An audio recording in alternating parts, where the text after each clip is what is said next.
최근 들어서 중국 정부가 산을 밀어가지고선 농사를 져라 이런 얘기를 하니까 아 이거 전쟁하려나 보다.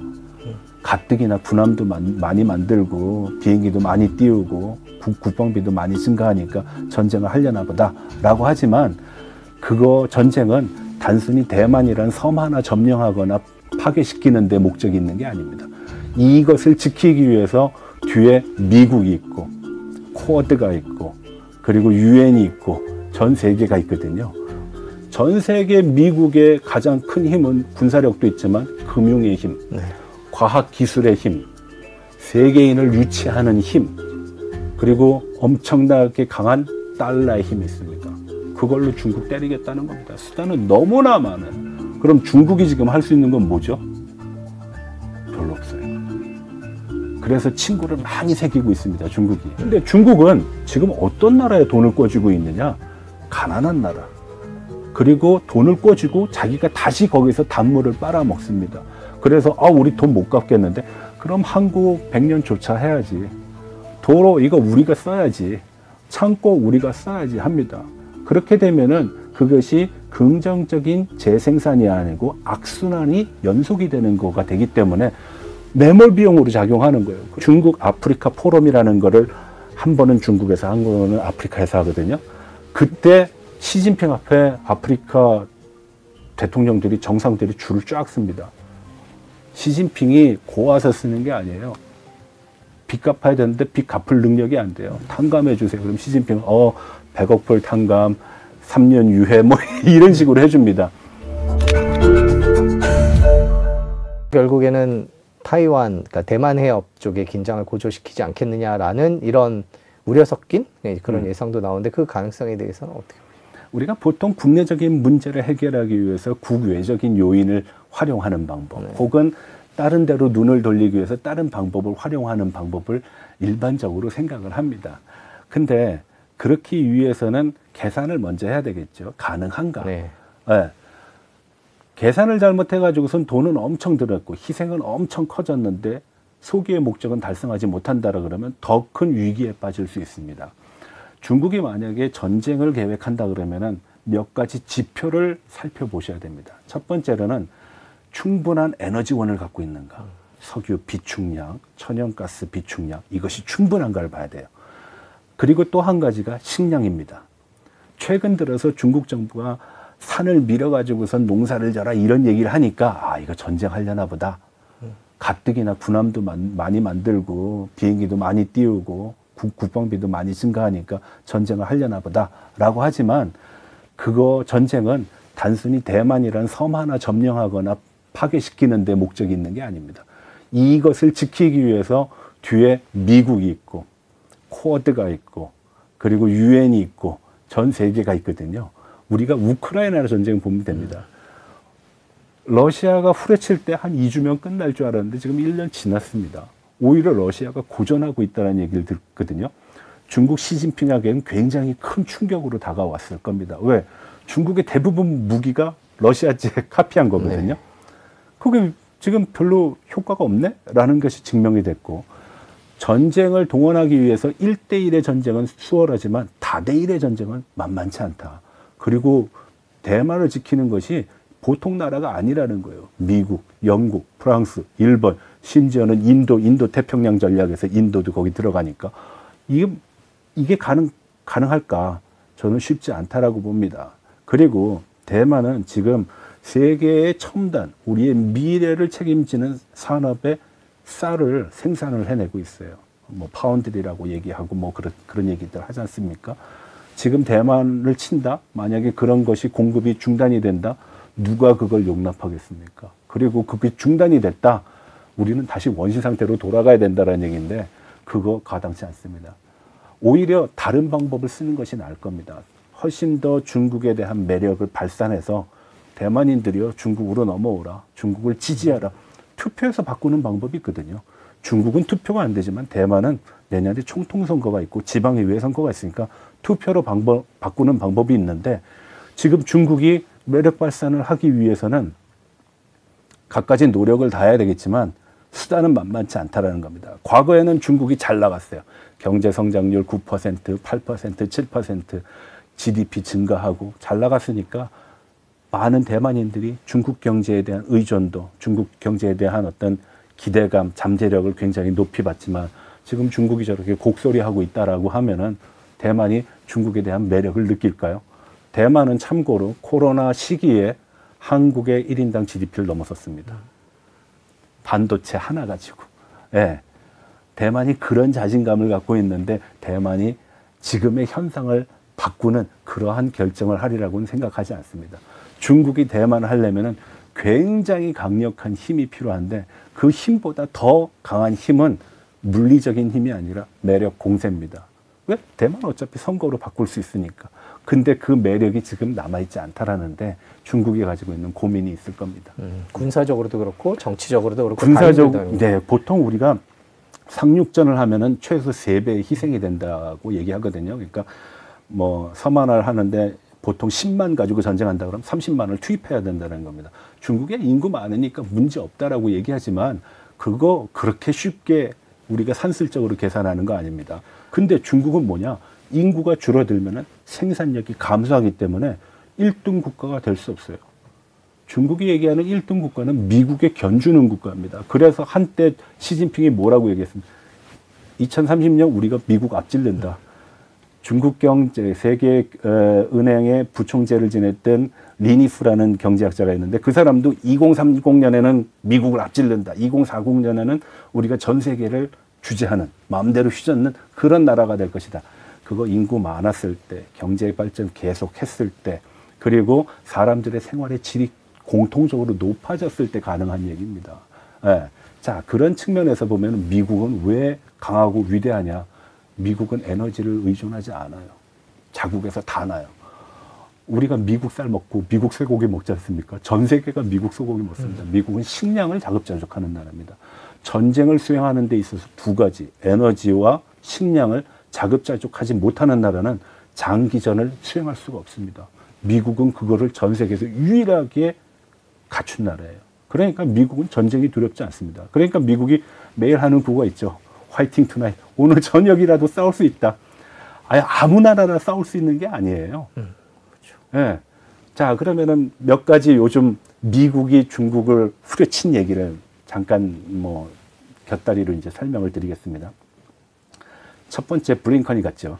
블링컨이 가가지고선 중국을 비난합니다. 야, 풍선 날려가지고선 우리 정탐했지라고 얘기합니다. 그리고 난 다음에 떠났어요. 누가 잘렸죠? 누가 문제가 생겼죠? 중국에서? 외교부장 칭강이 사라져 버렸어요. 캐리가 가가지고선 지구 환경은 우리가 가꿔야 되는 거야. 이제는 에너지, 친환경 위주로 갈 거야. 친환경은요, 부자 나라만 할 수 있어요. 지금 당장 먹고 살기도 힘든 나라가 무슨 수소, 천연가스, 태양광, 풍력 사용 못 합니다.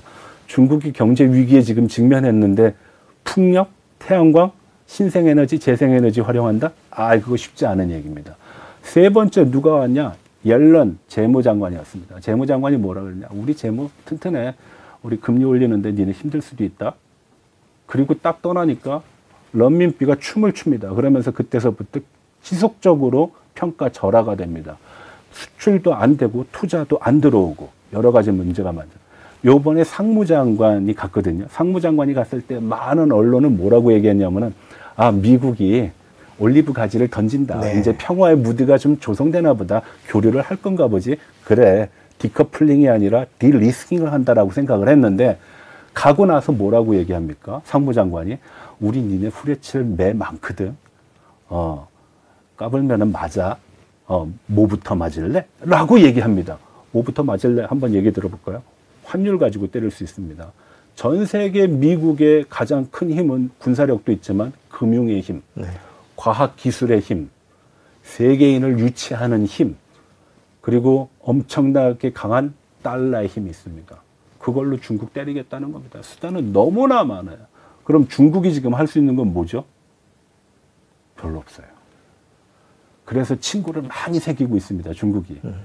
브릭스라고 맨 처음에 4나라로 시작했다가 5나라, 요번에 6개 나라를 신입 회원으로 받아들여서 11개국이 됐어요.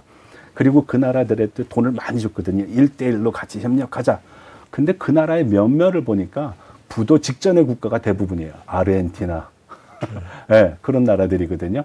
그 중에 중국과 성격이 다른 나라도 있어요. 인도 같은 나라. 예. 그건 뭘 의미하냐?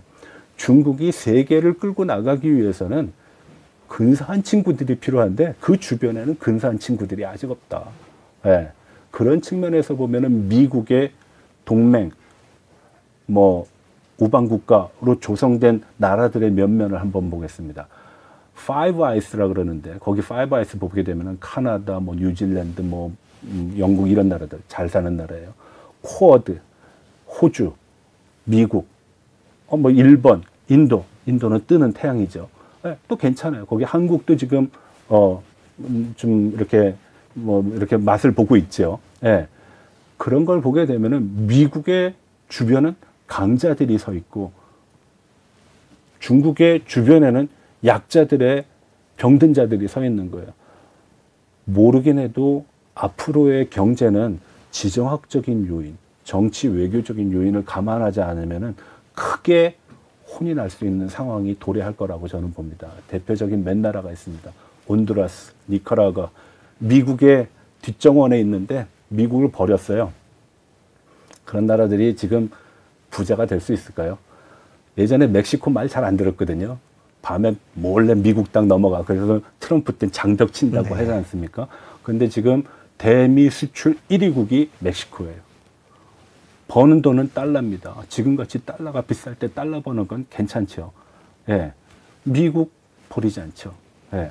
그런 걸 보게 되면은 정치적인 요인을 우리가 좀 더 감안을 해야 된다. 경제적인 요인 중요합니다. 그런데 경제 수치 뒤에는 정치가 훨씬 더 크게 조정을 하거나 영향을 미치고 있기 때문에 그런 정치적인 요인을 좀 살펴볼 필요가 있다고 봅니다.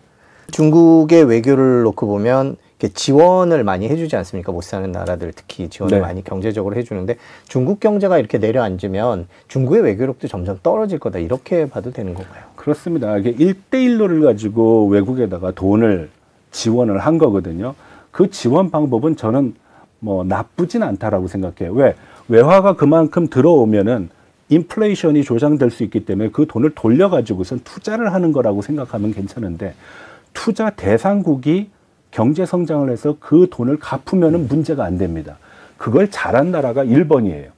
그래서 엄청나게 들어왔을 때 해외 시장 개척하고 땅 사고 그림 사고 공장 세우고 했단 말이에요. 근데 위기가 딱 거품이 꺼지고 난 다음에 그래도 외국으로부터 배당도 받고 돈이 들어오니까 그 30년이라는 불경기를 일본은 견딜 수 있었어요. 근데 중국은 지금 어떤 나라에 돈을 꿔주고 있느냐? 가난한 나라. 그리고 돈을 꿔주고 자기가 다시 거기서 단물을 빨아먹습니다. 그래서 우리 돈 못 갚겠는데 그럼 한국 100년 조차해야지. 도로 이거 우리가 써야지. 창고 우리가 써야지 합니다. 그렇게 되면은 그것이 긍정적인 재생산이 아니고 악순환이 연속이 되는 거가 되기 때문에 매몰 비용으로 작용하는 거예요. 그래서 매년 중국이 중국 아프리카 포럼이라는 거를 한 번은 중국에서 한 번은 아프리카에서 하거든요. 그때 시진핑 앞에 아프리카 대통령들이 정상들이 줄을 쫙 씁니다. 시진핑이 고와서 쓰는 게 아니에요. 빚 갚아야 되는데 빚 갚을 능력이 안 돼요. 탕감해 주세요. 그럼 시진핑 100억 불 탕감, 3년 유예 뭐 이런 식으로 해줍니다. 폼은 나죠. 쭉 줄 서니까 약간 뭐 아련 받는 거니까 폼은 나지만 그 빌려준 돈은 매몰 비용이 됩니다. 경제 성장에 도움이 안 되는 겁니다. 중국이 1대1로 사업하면서 가장 큰 문제는 뭐냐? 빌려준 나라들의 형편이 그 정도 수준이라는 거예요. 앞으로도 중국의 친구들은 더 적어질 가능성이 있는 건가요? 중국의 친구들은 적어지지 않을 겁니다. 왜냐하면 돈을 많이 빌려왔으니까 그 대신 돈을 안 갚는 친구들이 많아질 거다. 예. 근데 뭐 와가지고선 그런 얘기 하겠죠. 대신 바나나 갖고 가라. 대신 우리나라에 있는 뭐 물고기 잡아가라. 이런 얘기는 할 수 있을지 몰라도 그래서 이제 자원 외교라는 얘기를 쓰는데 글쎄요.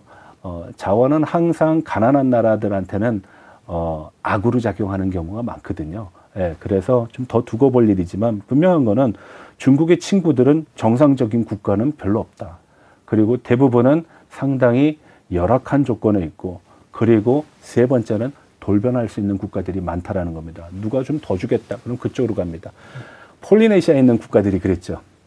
계속 중국이랑 수교를 하고 대만하고 단교를 합니다. 대만이 돈 들고 와서 야, 수교할 나라 그랬더니 또 다시 중국이랑 단교하고 대만으로 갑니다. 예, 그런 나라들의 특징이 있어요. 예, 그래서 그걸 현상적으로 계속 유지를 하고 관리를 하기 위해서는 일단 잘 살아야죠. 그리고 끊임없는 매력, 경제적인 매력, 군사적인 매력, 학문적인 매력, 그런 매력 발산을 해야 되는데 중국은 지금 그 매력이 부침이 좀 심한 거죠. 경제적인 것도 부침이 심하고 어떤 문화적인 매력도 오르락내리락 하면서 갈팡질팡하고 있는 그런 모습들이 나타나고 있다고 봅니다. 우리나라 얘기를 조금 여쭤볼게요. 그 우리나라 대중국 수출 얘기도 나오고요. 뭐 그러면서 이제 중국 경제 얘기 많이 같이 섞여서 나오는데 어떤 영향을 받을 거라고 보세요? 우리나라는 물론 영향은 있습니다. 왜냐하면 중국에 대한 의존도가 높지 않습니까? 우리가 한동안 제일 많았을 때는 한 25% 가까이 있었고 홍콩까지 포함하면 30%가 넘습니다. 근데 저는 그렇습니다.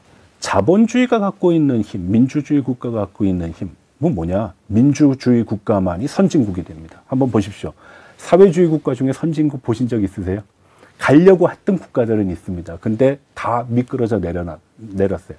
민주주의를 이루지 못하면은 선진국이 될 수 없습니다.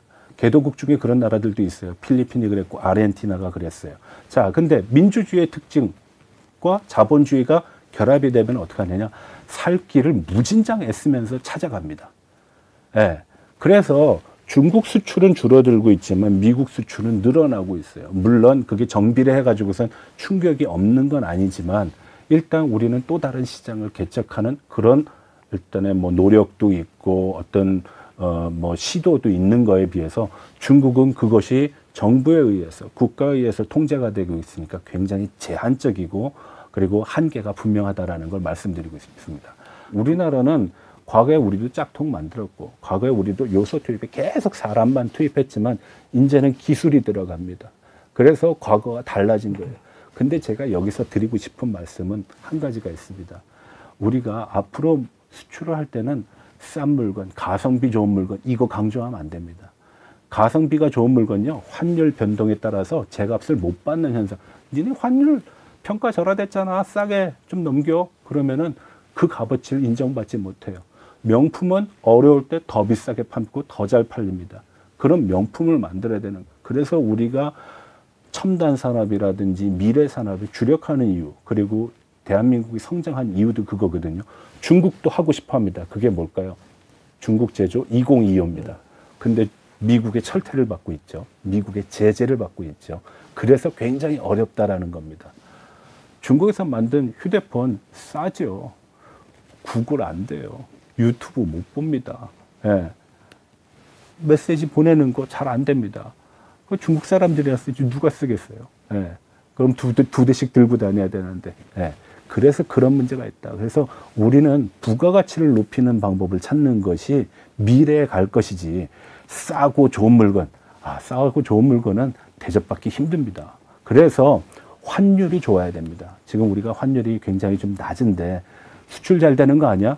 보십시오. 환율이 평가 절하되면 수출 안 됩니다. 그래서 선진국들이 가지고 있는 패턴을 우리가 이제 따라갈 필요가 있다. 과거와 같이 개도국이나 후진국적인 발상에서 이제 좀 벗어날 때가 됐다. 저는 그렇게 생각합니다.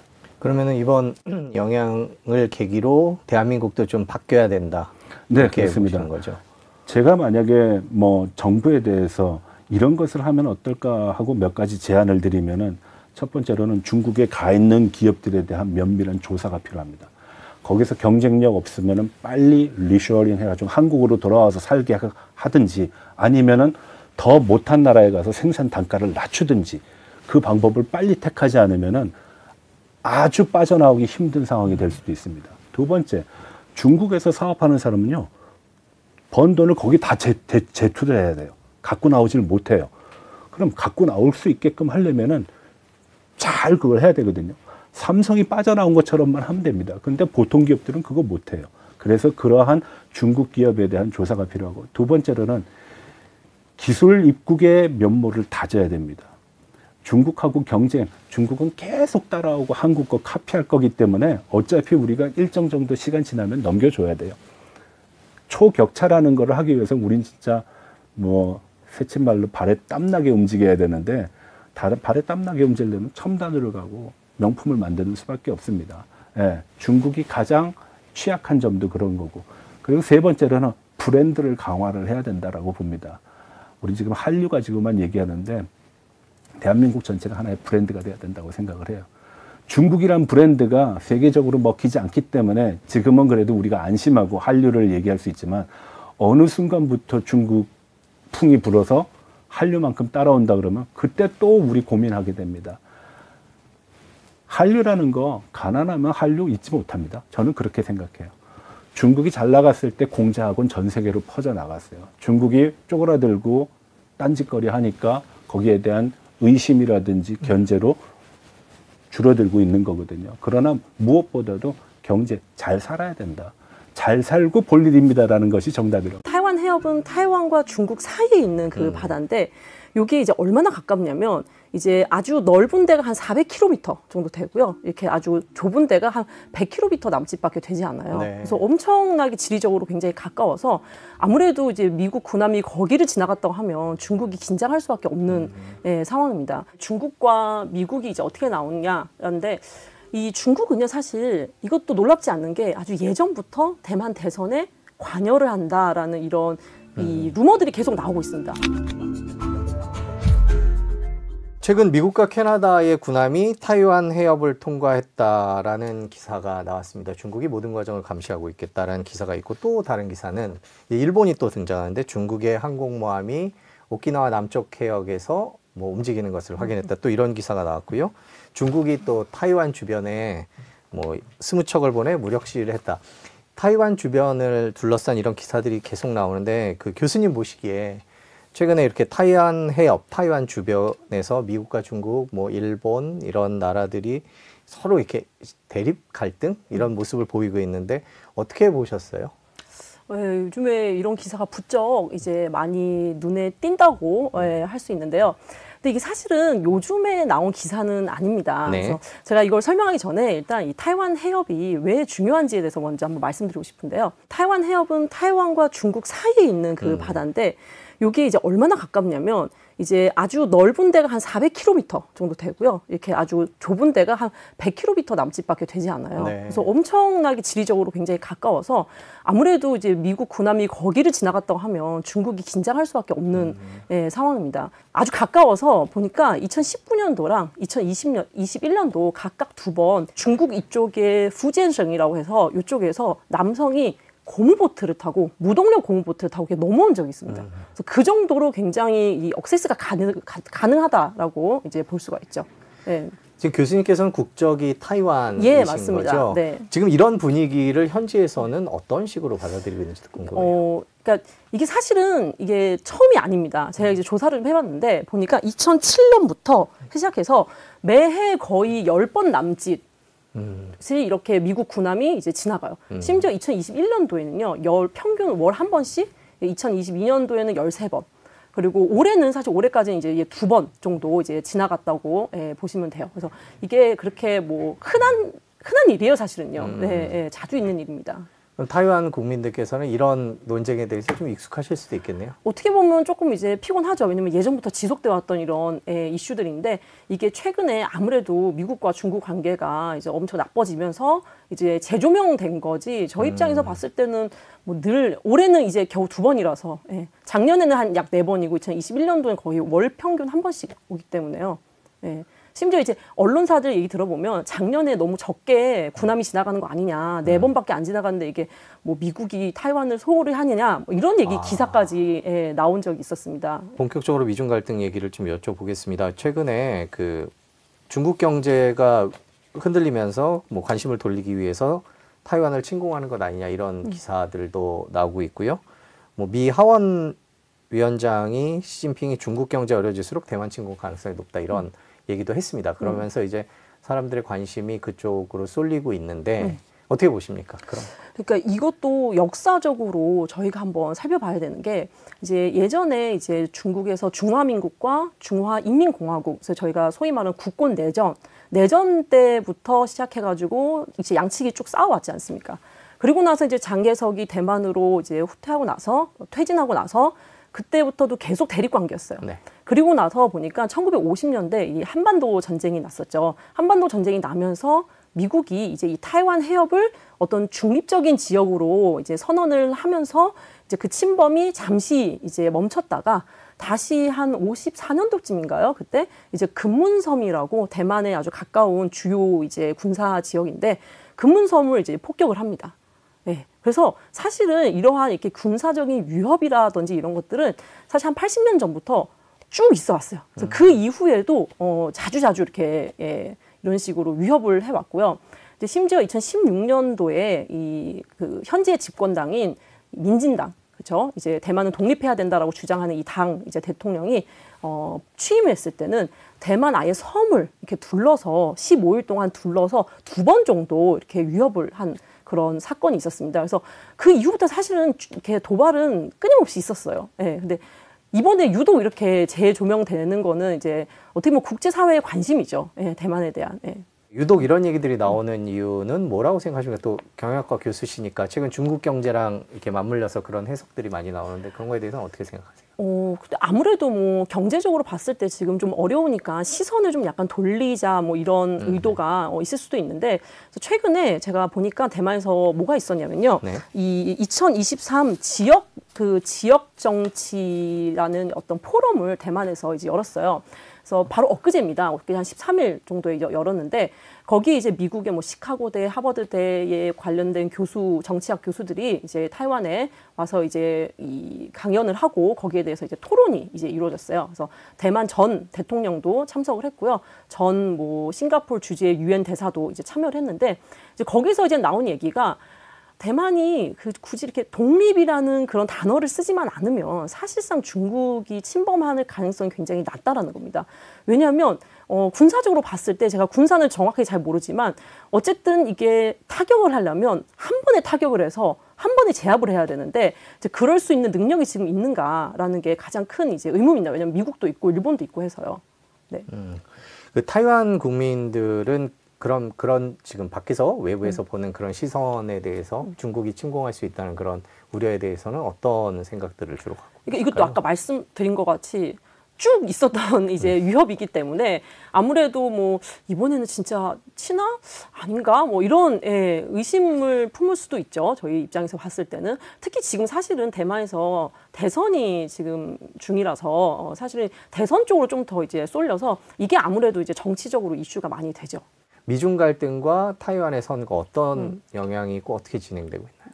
일단 대만 선거에 대해서 간략하게 좀 말씀드리면 대만은 이제 4년에 한 번씩 이제 미국과 같이 4년에 한 번씩 대선을 치르고요. 이제 연임이 가능한 이제 나라입니다.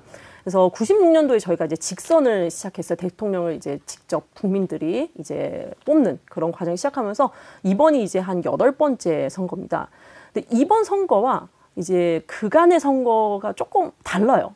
네, 왜 다르냐면 그간에는 기본적으로 그냥 국민당, 그래서 민진당, 이제 친중, 그다음에 독립 이렇게 양대라고 하면 이번에는 후보가 4명이 나왔습니다. 네. 네, 그래서 당연히 현 집권당이 있고요. 그다음에 국민당에 또 후보가 있고 또 누가 있냐면 전 타이페이 시장인데 이분이 타이페이 시장을 8년 하고 이제 지금 이제 바뀌었지만 타이페이 시장 8년을 한 이 대만 의대 의사입니다. 그래서 응급의학과 의사이자 이제 외상 센터에서 중증적으로 하는 이 외과 의사인데요. 이분이 이제 타이페이 시장을 8년을 하면서 이제 아무래도 지지도가 올랐고요. 그래서 이분이 특징이 뭐냐면 아무래도 이제 교수다 보니까 말씀을 잘하세요. 그리고 약간 젊은 층의 지지를 또 많이 받아요. 이분이 이제 대선에 이제 뛰어들어서 이분은 약간 이제 색깔론이 좀 없어요. 나는 친중도 아니고 친미도 아니다라는 약간 어떻게 보면 애매한 스탠스를 이제 잡고 있는 이제 제3의 후보가 있는데 이분도 생각보다 지금 지지율이 높습니다. 그리고 요즘에 최근에 이제 출마하겠다라고 선언한 제4의 멤버가 있는데 이거 여러분도 다 잘 아시는 분이에요. 팍스콘이라는 네. 아이폰 제조업 하는 이제 창립자이자 전 회장, 꼬다이밍이라는 이 사업가죠. 이분이 이제 나도 대선을 하겠다라고 이제 선언을 하고요. 이제 9월 14일인가부터 시작해서 아마 이제 어느 정도 지지를 얻어야지 이제 무소속 출마로 가능하기 때문에 이제 활동을 이제 시작하고 있습니다. 4명의 구도인데, 근데 이게 4명의 구도가 좋지 않은 게 대만은 사실 딱 둘이에요. 국민당 아니면 민진당 이렇게 했는데 지금 나온 이 색깔론 없는 이柯원저 후보자는요 이제 색깔론이 없기 때문에 양쪽 표를 다 조금씩 얻고 있고요. 근데 이 꼬타이밍이라는 이 전 팍스콘 회장은요, 완전히 이쪽 이 친중입니다. 그래서 이게 우리가 생각할 수 있는 게 이 왜 친중이냐면 이분의 회사의 공장이 중국에 있고요. 생산하는 90%가 다 중국에서 나오거든요. 근데 이분은 어떻게 보면 친중일 수밖에 없는 분인데 이분이 이제 나도 선거에 나가겠다라고 하면 당연히 표가 아무래도 이쪽으로 쏠리겠죠. 그래서 어떻게 보면 친중표를 좀 약간 분산시켰다는 네. 어느 정도의 이제 뭐 이런 언론도 있습니다. 그래서 지금 보시면 재밌는 게 현 집권당의 이제 여론조사를 보면 지지율이 약 40% 육박하고 있어요. 그래서 나머지가 대략 한 10 이래서 이 3자 연합이 하지 않는 이상 이번 선거는 뭐 그냥 제가 개인적으로 봤을 때 거의 집권당이 또 다시 승리하지 않을까 싶습니다. 중국과 미국이 이제 어떻게 나오느냐인데 이 중국은요 사실 이것도 놀랍지 않는 게 아주 예전부터 대만 대선에 관여를 한다라는 이런 이 루머들이 계속 나오고 있습니다. 뭐 대표적인 루머가 중국에서 아예 자본을 투자해서 대만 언론사를 사서 언론으로 이제 플레이를 한다. 뭐 이런 얘기는 옛날부터 있었고요. 근데 이제 이 언론사를 어떻게 보면 투자를 하면서 이제 언론을 이제 좀 친중 쪽으로 잘 하면서 여기 이제 사람들이 알기 시작하니까 국민들이 알기 시작하니까 이제 최근에 또 SNS 시대이기 때문에 이제 소셜 네트워크를 이용해서 페이스북이라든지 뭐 이런 것들을 이용해서 또 이제 어떻게 보면 친중파를 좀 모으려고 하는 그런 액션이 있습니다. 최근에 보면은 중국이 타이완과의 경제협력 기본협정 ECFA 중단 가능성을 얘기를 하면서 경제적으로 미국 쪽으로 넘어가면 우리가 그러면 경제적으로 너희와 좀 멀어질 수 있어? 이런 메시지를 날렸다. 뭐 이런 해석이 나오는데 최근 중국의 그런 움직임에 대해서는 어떻게 생각하세요? 근데 이게 항상 중국이 이런 식으로 뭐 우리가 경제로 끊겠다. 뭐 아니면 뭐 무력으로 우리가 도발하겠다. 약간 이런 얘기를 하면요. 사실은 이 미 쪽의 지지가 좀 늘어나요. 그러니까 오히려 어떻게 보면 이런 액션을 통해서 젊은 층에서는 이거 또 도발하네 그러면서 좀 약간 친미 쪽의 민진당 쪽에 좀 더 많이 가까워집니다. 그래서 여론조사 같은 거를 보시면요. 최근 여론조사인데요. 만약에 중국이 대만을 침공한다라고 하면 참전을 할 거냐 했을 때 예전보다 훨씬 많이 올라왔습니다. 그게. 근데 그런데도 불구하고 대만 국민들은 대만이 자력으로 중국을 막을 수 있느냐? 못 막는다는 여론조사가 더 높아요. 약 한 35%대고요. 우리가 막을 수 있을 때는 거의 뭐 10%대입니다. 그러니까 어차피 침공을 하면 우리가 이기지 못한다는 사실은 알고 있는데도 불구하고 자꾸 저렇게 도발하니까 이제 아무래도 젊은 층 입장에서는 이게 좀 반감이 있을 수밖에 없고요. 그래서 경제적으로 이렇게 끊는다는 건요. 이게 아까 말씀하신 ECFA가 2009년도에 그 친중이던 국민당 이제 대통령 마잉조 대통령님이 이제 공약으로 내세운 거고 실질적으로 당선이 됐을 때 중국과 이걸 체결해서 이제 한번 무역 쪽으로 해보자라는데 내용적인 측면을 살펴보면 이건 되게 간단합니다. 그냥 관세를 낮추자는 겁니다.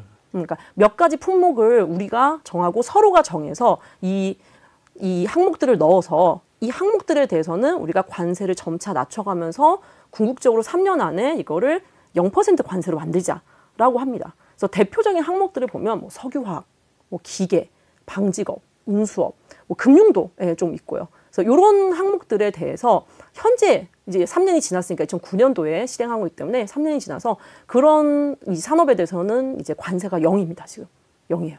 그래서 만약에 중국이 정말 이거를 우리가 뭐 중단하겠다라고 하면요.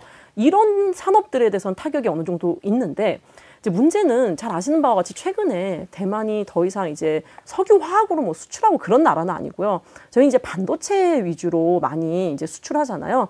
최근에 보시면 인당 GDP가 한국을 넘어설 정도로 반도체가 수출이 잘 되기 때문에 이런 결과가 있는 겁니다. 그래서 따라서 이 ECFA를 중단하더라도 물론 석유화학업에 대해서는 영향을 좀 미치겠지만 대만 전반적인 사실 이 경제에는 크게 영향이 없을 것 같아요.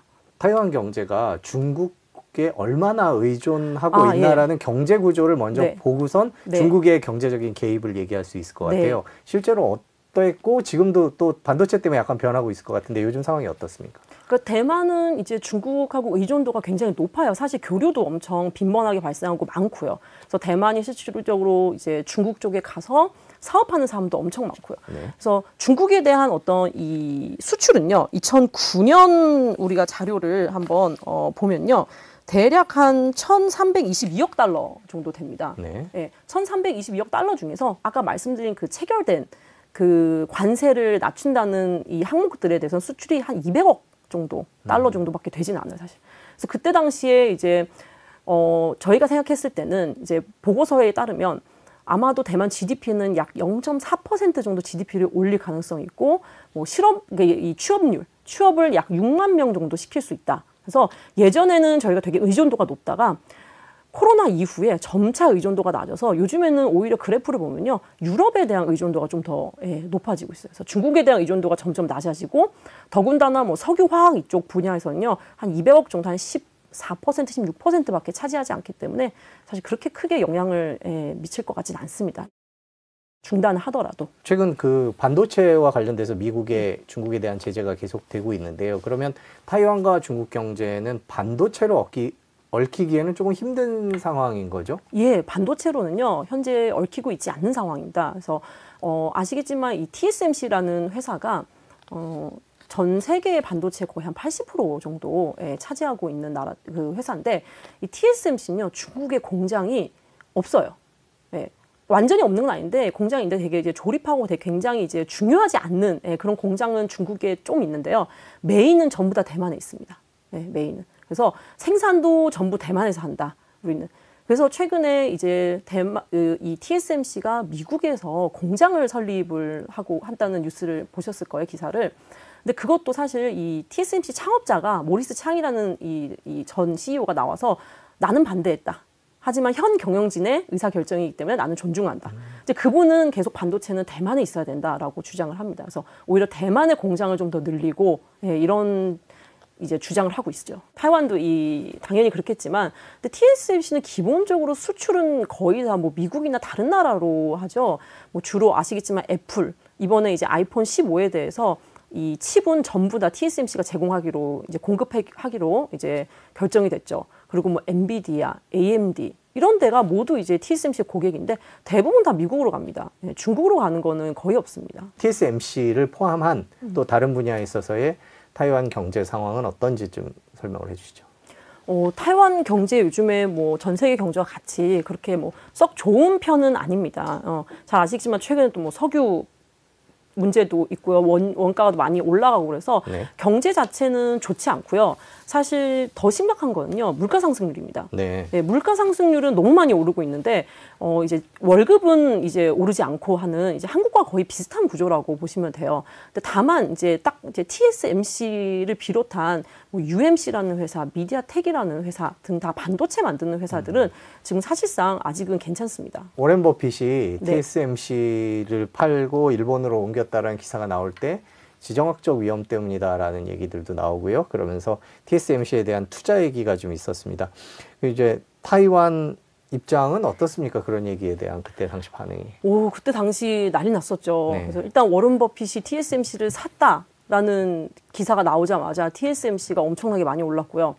팔았다라는 기사가 나올 때 또 엄청나게 하락해서 한 3% 하락했습니다. 그날. 그래서 엄청난 사건이었는데, 근데 이제 이게 재밌는 게 워런 버핏이 TSMC를 매수했던 그 시점이 사실상 중국이 도발했던 시점입니다. 그러니까 어떻게 보면 지정학적으로 조금 약간 위험이 있을 때 매수를 한 거고요. 그러고 나서 이 사건이 무마되면서 판 거거든요. 그래서 평균 가격을 보면요, 사실 워런 버핏이 그렇게까지 수익을 엄청나게 거뒀진 않았다고 저는 봅니다. 그래서 그 후에 사실상 이 TSMC 주가가 훨씬 더 많이 올랐거든요. 그리고 사실 워런 버핏이 뭐 이 투자의 신이니까 엄청 이제 잘하니까 뭐 제가 뭐 평가할 건 아니지만, 어쨌든 워런 버핏이 팔았던 시점에 다른 이제 펀드라든지 다른 외국인 투자자는 오히려 이 TSMC의 포지션을 굉장히 많이 늘리고 그런 상황이었죠. 미중 갈등이 궁극적으로 타이완 경제에는 어떤 영향을 미칠 거다 이렇게 전망을 하세요? 미중 갈등이 타이완 경제에 미치는 영향, 글쎄요. 이게 사실 뭐 미중 갈등이 심해질수록 어쨌든 중국은 타이완에 대한 제재가 있을 거고, 게다가 미국은 또 역으로 중국에 대한 제재가 있고, 사실 오늘자로 나온 기사인데요. 미국이 원래 이집트에다가 이제 외교적으로 이제 원조를 하는 그 금액 중에서 약 5,500만 달러를 대만 쪽으로 돌린다. 이런 기사가 나왔습니다. 그래서 어떻게 보면 미국도 이제 대만을 이런 식으로 좀 도와주려는 의도가 아닌가 싶습니다. 특히 지금 선거철이기도 하고. 근데 미중 갈등이 심해진다고 해서 대만 경제에 제가 생각할 때는 굉장히 일부만 영향을 미치지 않을까 싶어요. 예, 대만은 주로 이제 반도체라든지 아니면 아까 말씀드린 중소기업이 굉장히 이제 많은 나라이기 때문에 특히 중국으로부터 오는 제재가 그렇게 영향을 크게 미칠 것 같지 않습니다. 오히려 이 전 세계 경제에 훨씬 더 민감하게 반응할 거라고 저는 생각합니다. 타이완의 중소기업들이 중국에 많이 가 있으니까 이 중소기업들이 타격을 많이 받겠죠. 예, 그래서 그런 측면에서 아마 경제 위기설이 나왔는데, 근데 코로나 이후에 이미 많은 대만 기업들이 다 이제 돌아왔습니다. 중국에서. 예, 그래서 사실 연결은 코로나 전과 후에 정말 큰 차이가 있습니다. 그래서 오히려 코로나 이후에 이러한 연결들이 점차 약해지는 것을 저희가 볼 수 있어서, 그래서 제가 계속 이제 아마 경제적으로 그렇게 타격이 크지 않지 않을까라고 말씀을 드리는 겁니다. 미국 중심으로 경제도 움직일 것이다, 이렇게 봐도 될까요? 예, 그럴 것 같습니다. 왜 그렇죠? 네. 근데 뭐 아무래도 미국 경제는 전 세계의 경제에 전부 다 영향을 미치기 때문에 타이완은 더 그런 게 미국에 대한 의존도가 또 워낙 높은 나라이기도 하고요. 예, 어떻게 보면 중국보다 좀 더 높을 수도 있습니다. 왜냐하면 저희는 반도체 수출이 주인 나라이고 미국은 반대로 그 반도체가 필요한 나라이고, 그래서 미국이 만약에 대만에 대한 경제 제재가 온다, 그러면 정말 대만 경제 위기설이 올 수 있는데 중국은 아직은 그 효과가 그렇게 크지 않다고 봅니다. 그래서 미국 따라 왜 우리 집 안 팔려요? 그러면 이 가격에 살 사람이 없습니다. 라고 얘기할 테고, 그러면 이제 조금씩 호가를 낮추게 되겠죠. 그렇게 되면 거래량 감소 이후에는, 최근에도 이제 비슷한 모습인데, 거래량 감소 이후에는 다시 실거래가가 떨어지는 그런 모습을 보여지고요. 그게 좀 빠르면 12월부터도 가능하지 않을까 생각을 하고 있습니다. 내년 이제 또 1분기가 좀 폭이 커질 수가 있죠. 하락폭이요? 네. 그러니까 사실 내년 이제 총선도 영향을 미치겠지만, 어쨌든 그런 것도 배제하더라도 이런 최근의 시장의 분위기를 보면, 그럼 또 내년 1분기, 2분기 때 가격의 하락폭이 좀 더 커지는 그런 상황으로 예측하고 있습니다. 네, 최근 기사를 보면 서울 아파트에 매물이 7만 건 쌓였다, 이런 기사 지금 나오고 있는데요. 그리고 매수 심리도 강남 빼고 하락이다, 중앙일보 기사를 보고 계신데요. 최근 분위기가 조금 묘하게 바뀐 것 같아서, 그 대표님 보시기에 최근에 단기간에 집값이 많이 올랐다는 인식 때문에 시장이 숨고르게 들어갔다, 이런 기사들이 나오고 있는데 어떻게 보십니까?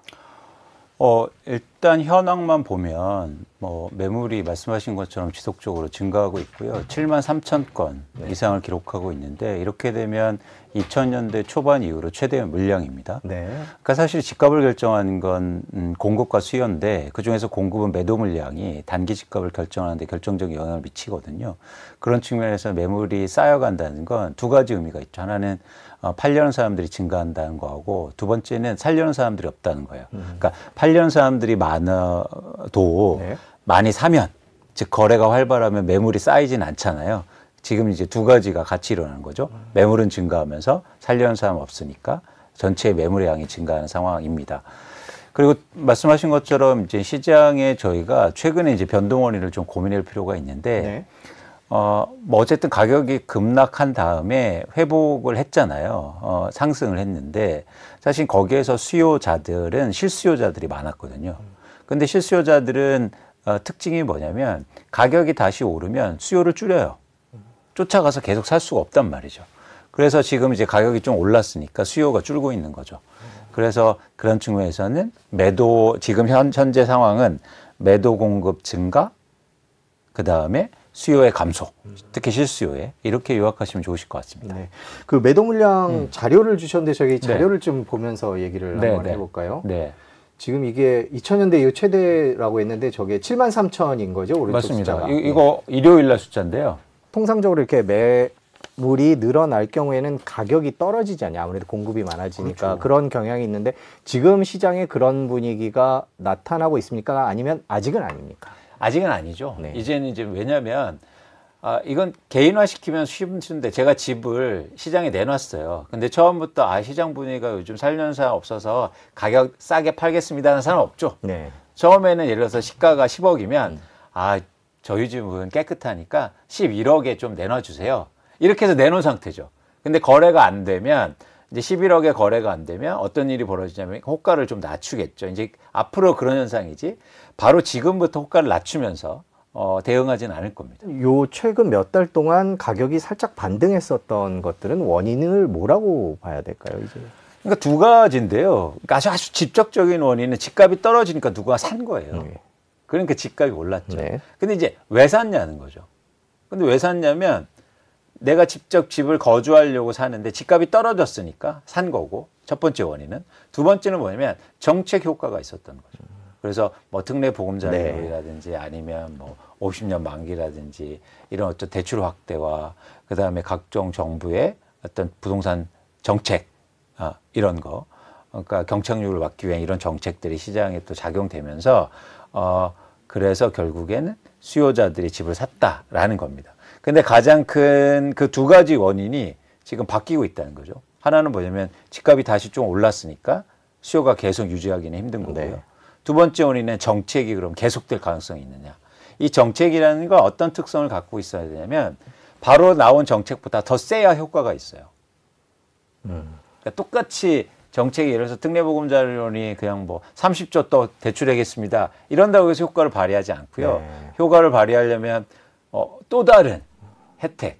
예를 들어서 갑자기 지금 시중금리가 뭐 4%인데 1%짜리 특례보금자리. 네. 근데 그러기엔 좀 힘들지 않느냐라고 보고 있는 거죠. 그러면 두 가지 원인이 하반기로 갈수록 효과가 없고 그러면 수요자는 줄 거고 그런 상황 속에서 또 말씀드리지만 매물이 증가하면 가격은 하락할 수밖에 없지 않느냐 보고 있습니다. 네. 그럼 최근 요 몇 달 동안 이제 전반적인 아파트 가격이 반등을 했는데 그런 반등은 이제 서서히 끝나간다 이렇게 보고 계십니까? 아니면 조금 더 갈까요? 그쵸, 좀 일시적이라고 보고 있고요. 그리고 이제부터 오르는 가격은 호가다. 거래가 안 되는 가격. 이제 거래량이 줄어들게 될 거예요. 그래서 여러분들이 잘 보시면 가격이 똑같이 오르는데 네. 거래가 안 돼서 오르는 가격은 그거는 허수일 가능성이 되게 크다는 거예요. 그래서 앞으로 한 뭐 2, 3개월 동안은 예를 들어서 가격은 안 빠질 수는 있는데 거래량이 계속 빠지겠죠. 지금 저희가 주신 거래량 자료가 있는데요. 이 자료를 좀 설명을 해 주시죠. 그렇죠. 마침 또 최근에 7월에 네. 전국의 아파트 거래량, 뭐 서울을 포함해서 수도권 다 포함해서 아파트 매매 거래량을 발표했는데요. 보시는 것처럼 3만 6천 건으로 해서 4만 건을 피크 친 다음에 한 3, 4건이 줄어든 상황입니다. 그러니까 제가 말씀드린 것처럼 지금 7월에 가격이 올랐다고 하잖아요.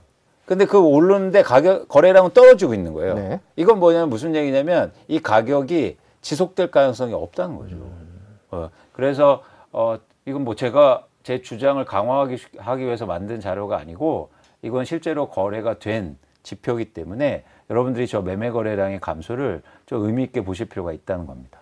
서울 아파트 거래량 자료를 봐도 네. 서울 아파트 거래량도 좀 꺾이기 시작을 한 것 같아요. 물론 뭐 전반적인 숫자가 3천 건대에 있는데 그래도 이렇게 피크를 쳤다가 조금 내려오는 분위기인데 그것도 지금 나가고 있는데요. 어떻게 해석해야 될까요? 그러니까 마찬가지로 지금 매물이 증가하면서 호가도 올라가고 시장에서 그러니까 그 팔려는 사람들은 기대감을 가지고 호가를 올리고 있는데 그게 거래가 안 되고 수요가 감소하고 있다고 보시면 될 것 같고요. 그러면서 이제 거래량은 줄어든다. 근데 이 격차가 더 심해지면 제가 볼 때 다시 2,000건대 1,000건대로 갈 수도 있어 보입니다.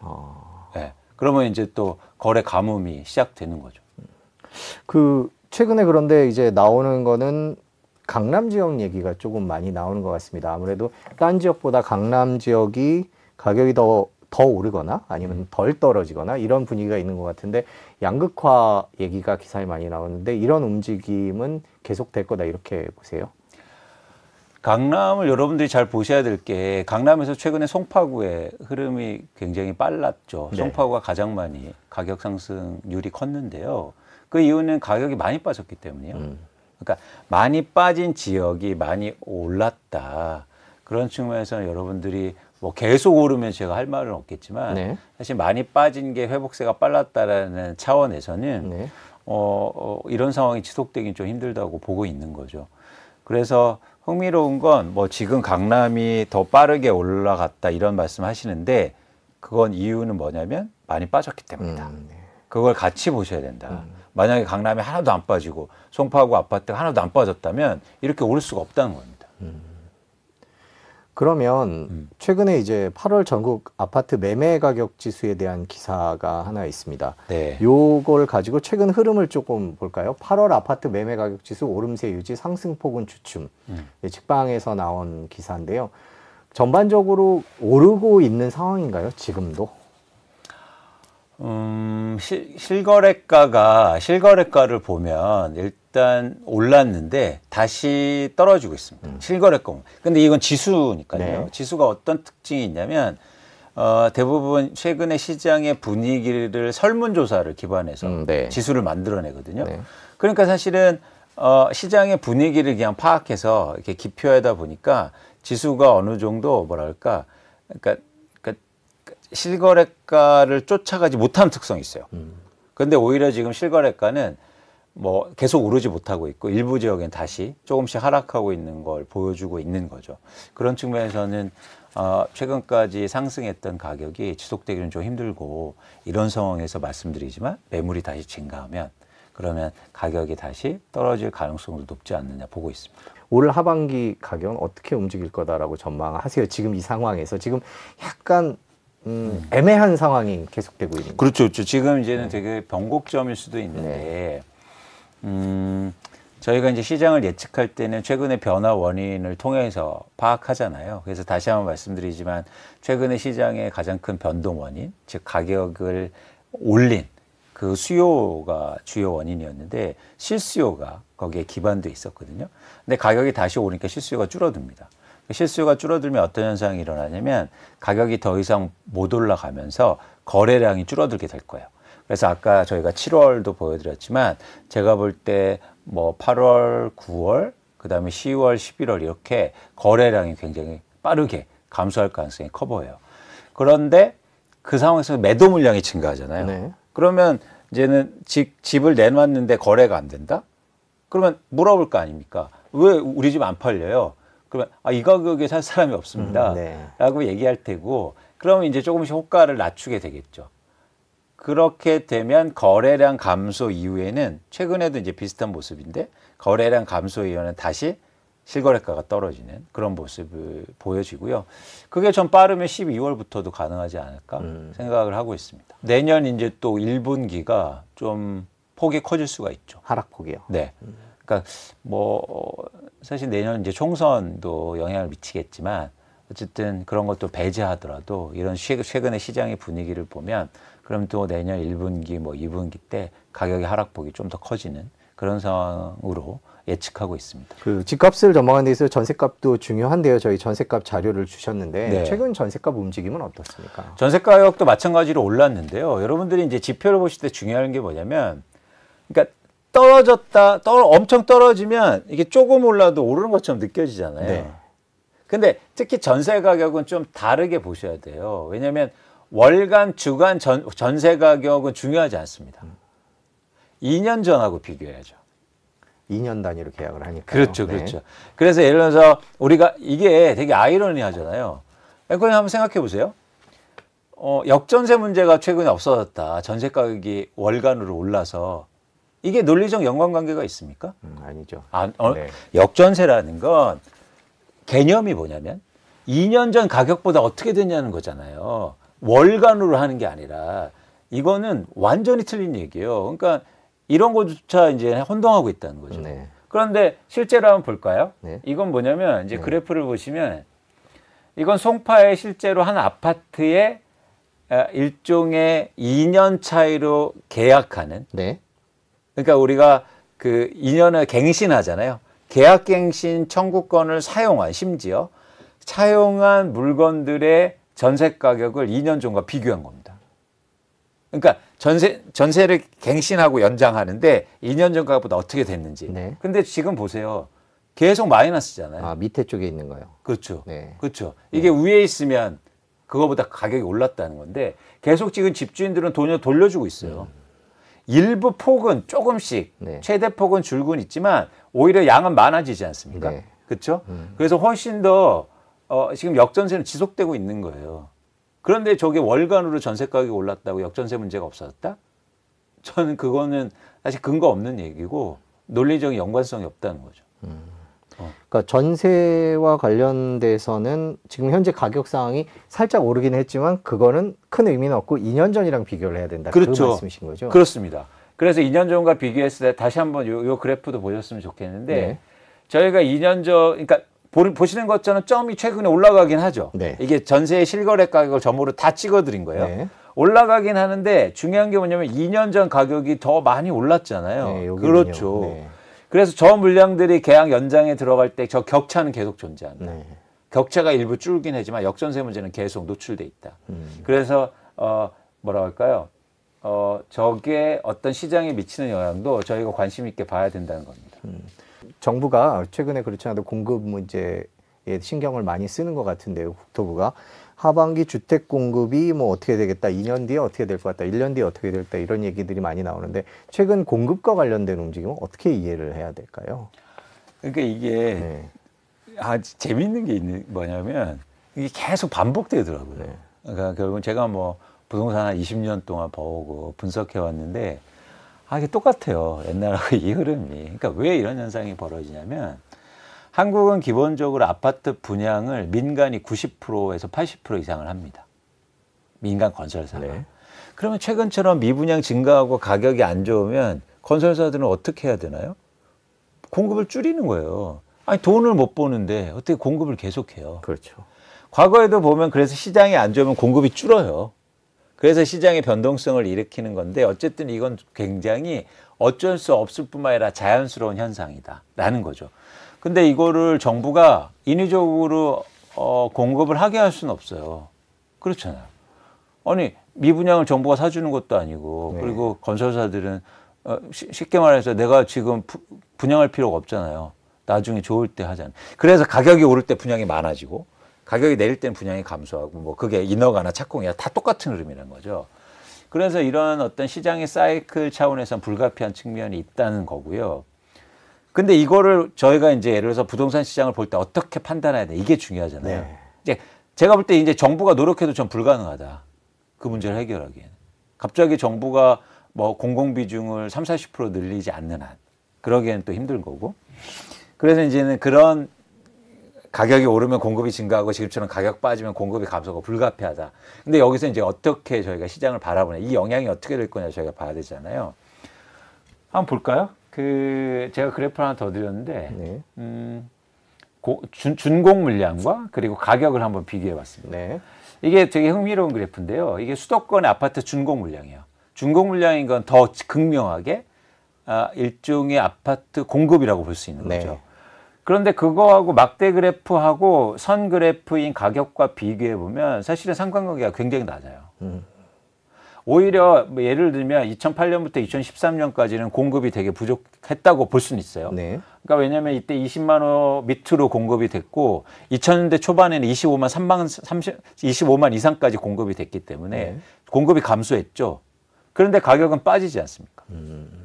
반대로 집값 상승이 시작된 2015, 16, 17, 18년도에 이때 가격이 계속 오르는데 공급이 엄청나게 증가하잖아요. 네. 근데 이때는 왜 공급도 이렇게 많았는데 역대 최대로 공급이 많이 됐는데 가격은 왜 올렸냐는 거죠.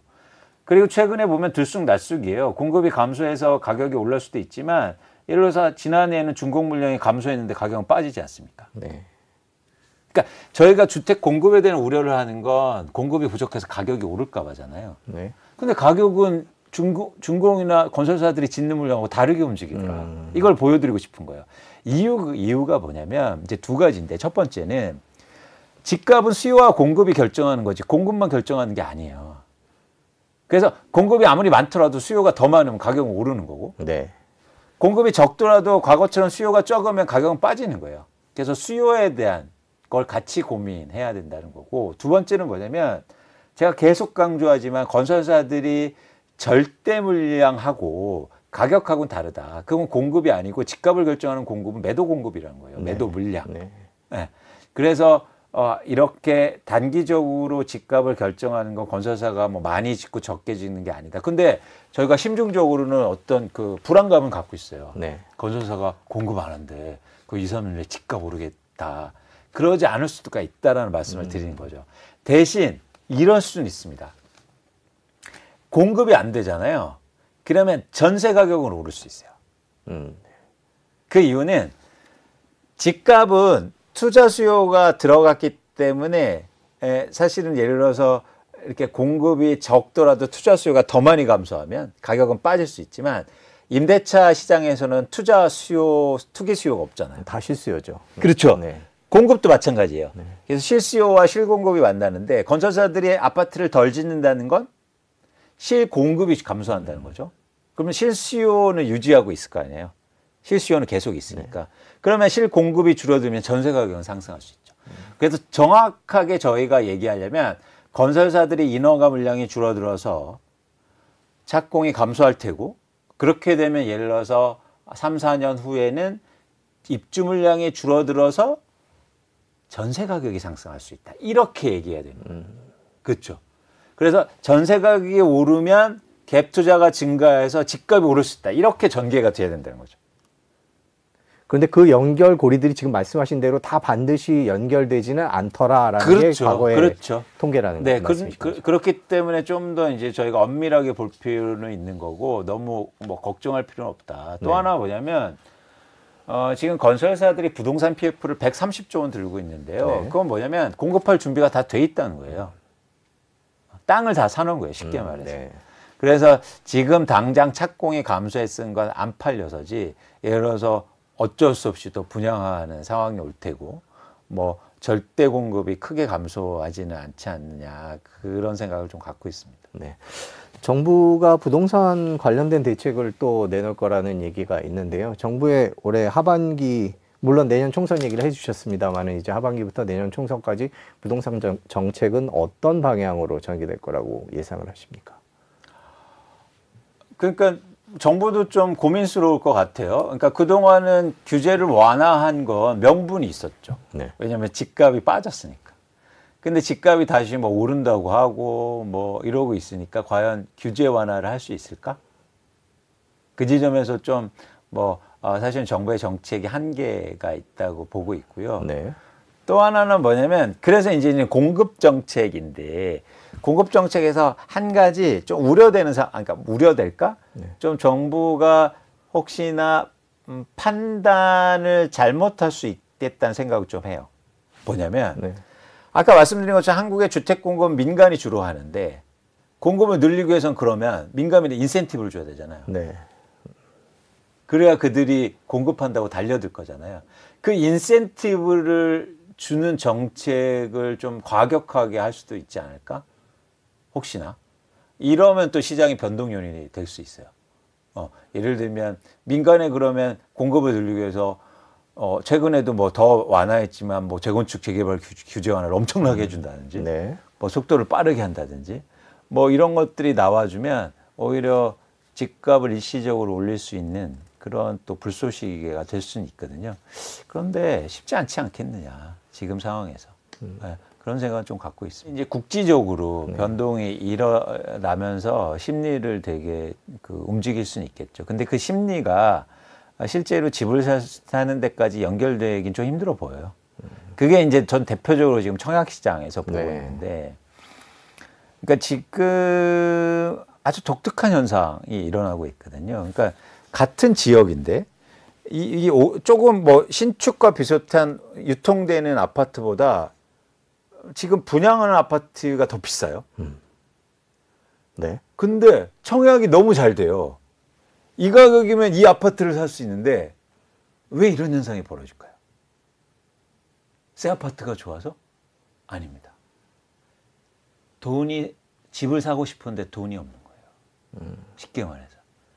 그러니까 여기는 계약금만 내고 살 수는 있고 이 구축 아파트는 전체를 내야 살 수 있기 때문에 일단 계약금 내고 사는 거죠.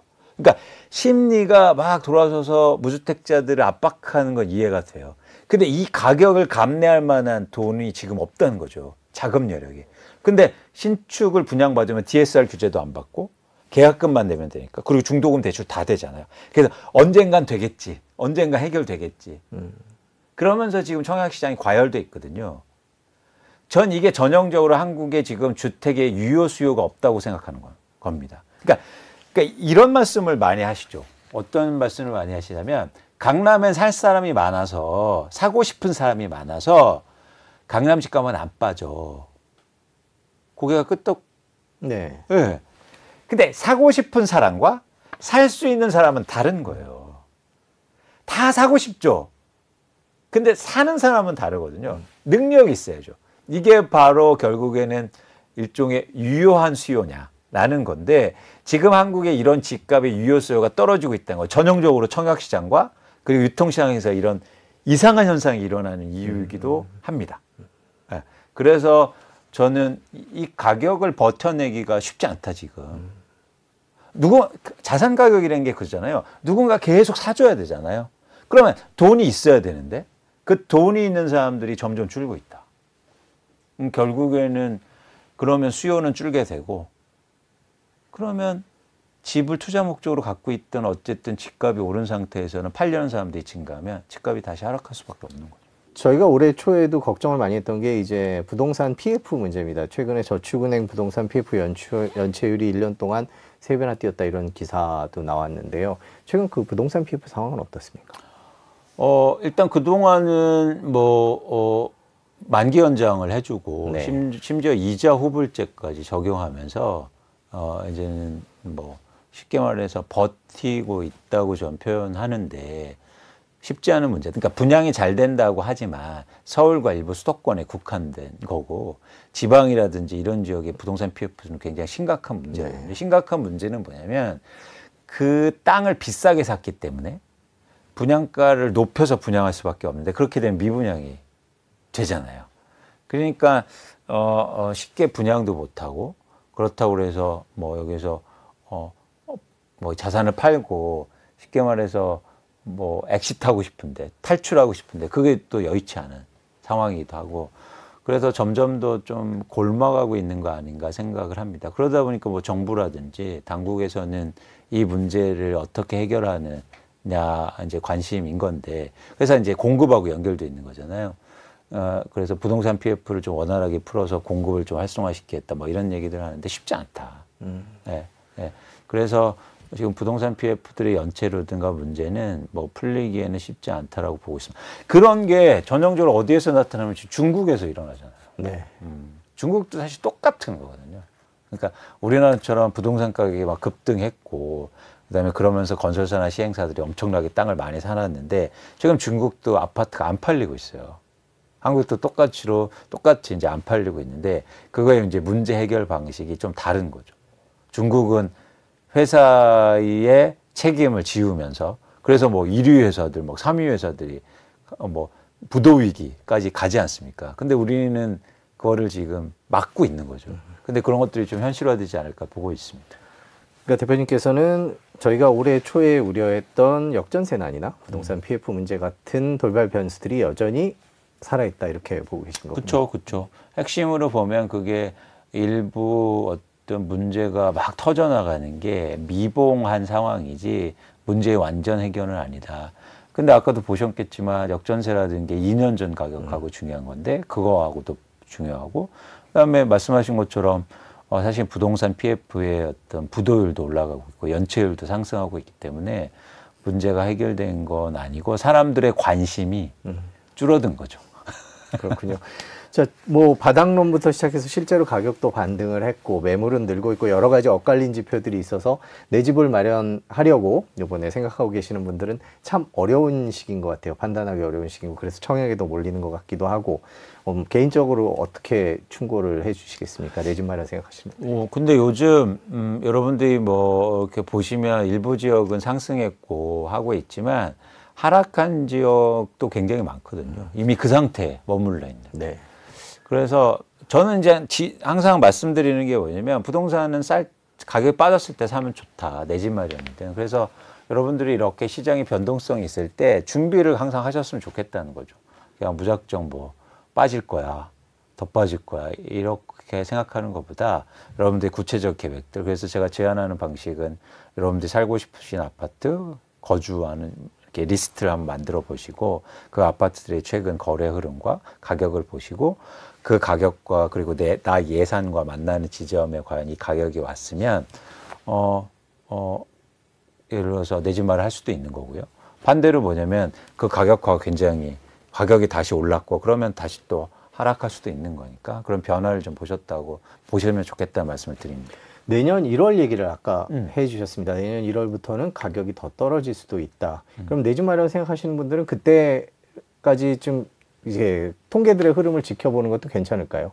그렇죠. 근데 이제 계속 변하는데 어쨌든 제가 볼 때 제가 예측하는 시점은 그 시점이거든요. 네. 내년 1분기에. 그러니까 지난해 왜 한 4분기하고 비슷한 모습이 있을 수도 있다. 그때 막 집값이 많이 빠지지 않습니까? 그 지난해 4분기라면은 상당히 많이 빠졌죠. 빠른 속도로 빠졌죠. 6개월 네, 동안 네, 빠른 네. 속도로 빠졌는데 그 정도 될 거다 이렇게 보십니까? 저는 그것도 가능하지만 또 하나는 뭐냐면 그 시장에서는 내 집 마련하기가 쉽지 않았어요. 왜냐면 양이 없어서. 그러니까 같이 5억이 빠졌어도 그 한 채 했어요. 근데 저는 내년 상반기나 1분기에는 그렇게 빠진 게 두세 채가 될 수도 있다고 보고 있습니다. 그래서 내 집 마련이가 좀 더 편안한 거죠. 그러니까 저는 최근에 하락을 많이 떨어졌는데 많이 떨어지지 않다고 얘기하거든요. 그건 뭐냐면 폭은 컸지만 양이 많지 않았어요. 근데 앞으로는 떨어지는 양이 많아질 수 있다. 네. 가격이 떨어진 매물들이 더 많을 수 있다 이렇게 해석을 하는 건가요? 그렇습니다. 네. 그러니까 그러면 내 집 마련이가 좀 더 편안한 거죠. 그러면 아니 예를 들어서 그건 최근에 금매였다면 이제 그런 가격대의 매물의 양이 많아서 여러분들의 선택성이 좀 더 많아지지 않을까? 그렇게. 러시아산 PNG가 끊어졌지만 유럽은 그거를 배로 들어오는 LNG로 사고 있습니다. 특히 이제 유럽은 이렇게 가스망이 다 연결이 돼 있거든요. 네. 그러니까 어느 항구로만 들어오면 그걸 유럽에 뿌릴 수가 있습니다. 그게 대표적인 이제 항구가 벨기에하고 스페인입니다. 유럽이 자발적으로 러시아산 가스를 금수 조치하겠다고 했는데 사실 합의를 하지 못했습니다. 나라들마다. 왜냐하면 이 어떤 나라는 러시아산 이 천연가스를 쓰지 못하면 아예 발전을 못하거나 아예 난방을 하지 못하는 나라들이 있거든요. 그래서 결국은 우회적인 방법을 찾은 게 LNG라고 하는 방법을 통하여 유럽에 들어오고 LNG만 받는 중국도 LNG를 받고 있어요. 중국이 지금 경기가 부동산을 포함해서 나쁘지만 에너지는 계속해서 많이 쓰고 있거든요. 그래서 에너지 그 부족한 에너지는 러시아산 값싼 천연가스와 원유로 메꾸고 있는 실정입니다.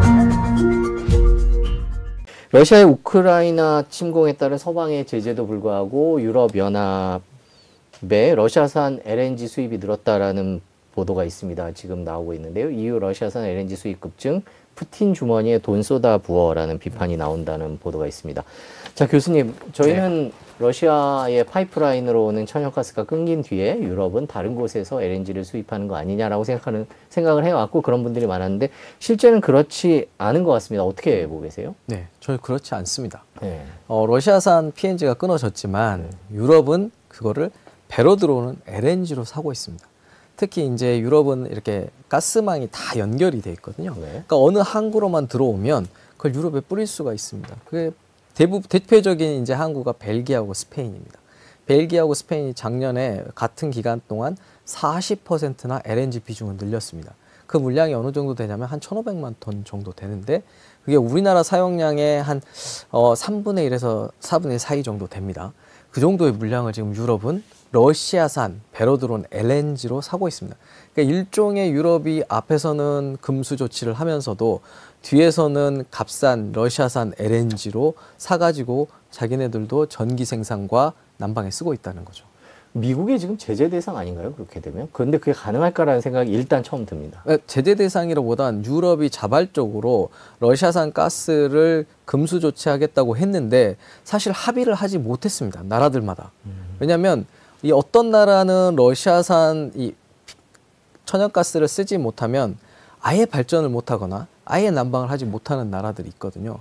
그래서 결국은 우회적인 방법을 찾은 게 LNG라고 하는 방법을 통하여 유럽에 들어오고 그 LNG가 사실은 직수입이라고 나라들은 말하진 않겠지만 망을 통해서 들어오고 있는 거죠. 벨기에는 그 들어온 양의 자국 내 소비량이 2.8% 정도밖에 되지 않습니다. 그게 무슨 뜻이냐면 결국 벨기에는 항구로만 사용하고 그게 결국 유럽에 다 뿌려졌다는 이야기거든요.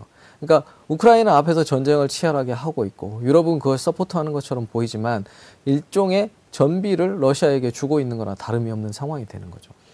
그 러시아산 LNG 대신에 예를 들면 카타르라든지 미국에서 네. 이렇게 들여오는 방법도 있을 것 같은데 그것만으로는 100%가 다 안 되기 때문인가요? 맞습니다. 아니면 러시아산이 조금 더 싸기 때문인가요? 유럽이 그런 유혹에 흔들리는 이유가 있을 두 것 가지가 같은데요. 다 있습니다. 가스라고 하는 천연가스라는 건 생산량을 급격하게 단시일에 늘릴 수가 없는 물건입니다. 그러니까 미국에서도 작년에 2배 이상의 수출 물량을 유럽으로 보냈지만 그 물량 가지고도 부족한 거예요. 카타르 물량들은 대부분 장기 계약에 묶여 있습니다. 그러니까 다른 수요지가 이미 계약이 되어 있는 상태여서 돌리기가 어려운 물건이라는 거죠. 그러니까 유럽은 어쩔 수 없이 부족한 물량을 누군가로부터 받아야 되는데 러시아로부터 배로 받을 수 있는 방법이 있었다는 거죠. 오래전부터도 이미 받아왔고요. 다만 PNG가 너무너무 쌌기 때문에 이 방법을 주로 사용하지 않았을 뿐이지 배로 들어오는 건 북극권에서 이제 아틱 같은 데서 발생한 이 LNG로 들어오는 러시아산은 얼마든지 구매가 가능했던 상황입니다. 그러면 궁금한 게 러시아의 그런 천연가스 생산 지역이 북극해 쪽에 있어서 이제 배로 오는 그렇죠. 건가요? 그 산지나 이런 건 어느 쪽에 있나요? 그러니까 발트해 위쪽부터 네. 북극권까지가 이제 러시아의 생산지가 주된 생산지인데 이제 거기서 들어오는 배로 들어오는 건 얼마든지 가능해요. 바다니까요. 북극은. 그래서 배로 들어오는 LNG를 충분하게 구매할 수 있는 상황인 거죠. 이거는 이제 PNG라고 파이프라인에 들어온 것보다는 비쌉니다. 그러니까 문제가 뭐냐? 이 돈을 누가 낼 거냐가 사실은 유럽의 문제입니다. 그래서 유럽이 지금 가스 가격 상한제 뭐 이런 걸 들고 나오고 있습니다. 누군가가 돈을 들고 오는데 소비자에게는 그 가격을 부담시킬 수가 없는 정도로 비싸게 들어오니까 소비자 요금을 상한을 거는 거죠. 그러면 그 돈은 누구한테 나와야 되느냐? 원래 더 비싸게 들어오니까 상한을 건 거니까요.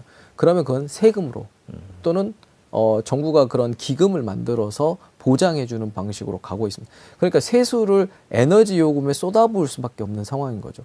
물량은 구매했으나 가격을 누가 낼 거냐 문제는 합의가 안 되고 세수로 내다 보면 누군가 세금을 내야 되겠고요. 안 그러면 미래 세대에게 그 부담을 넘겨야 되는 거죠. 채권을 발행했다면 이자를 미래 세대에게 넘기는 상태로 진행이 되고 있는 겁니다. 우크라이나 전쟁 발발 이후에 러시아의 석유라든지 천연가스에 대해서 이제 서방에서 제재를 했고요. 우리나라도 거기에 동참을 하고 있습니다. 네. 근데 전 세계에서 나오는 기사들을 보면 러시아의 원유나 러시아의 천연가스가 거래되고 있는 것 같거든요. 네. 지금 현재 상황은 어떻게 봐야 네. 될까요? 사실 작년 한 해 동안 인도 같은 나라는 러시아산 원유 수입을 2배 이상 늘렸습니다. 자, 인도는 기본적으로 1인당 GDP가 2,000불에 불과한 나라입니다. 중국이 한 10,000불 되고요. 저희가 35,000불 정도 된다고 평가하시면 2,000불짜리 되는 나라한테 값싼 원유가 있는데 러시아가 조금 더 싸게 팔고 싶은데 60불에 지금 금수 조치를 유럽은 하고 있지만 59불에 팔게. 이렇게 하면 러시아가 인도가 안 살 이유가 없어지는 거죠. 나는 2,000불짜리 나라인데 경제를 성장시키고 이걸 안 사면 죽을지도 모르는데 값싼 물건을 누군가가 주겠다고 하면 인도가 금수 조치 또는 생션에 동참할 이유가 별로 없어지겠죠. 인센티브가 없습니다. 인도 입장. 그러면 러시아로부터 막대한 원유를 지금 인도는 수입하고 있고요. 중국 입장에서도 보면 미국과 지금 무역 분쟁을 끊임없이 일으키고 있는 상황인데 내가 값싼 에너지를 주겠다는 러시아가 등장을 했습니다. 파이프라인이 하나 있어서 천연가스도 파이프라인으로 싸게 받고 부족한 물량은 배로도 받고 있습니다. 지금 유럽만 배로 받는 게 아니고요. LNG만 받는 중국도 LNG를 받고 있어요. 중국이 지금 경기가 부동산을 포함해서 나쁘지만 에너지는 계속해서 많이 쓰고 있거든요. 그래서 그 부족한 에너지는 러시아산 값싼 천연가스와 원유로 메꾸고 있는 실정인 거죠. 그러니까 금수 조치의 효과가 생각보다 쉽지 않습니다.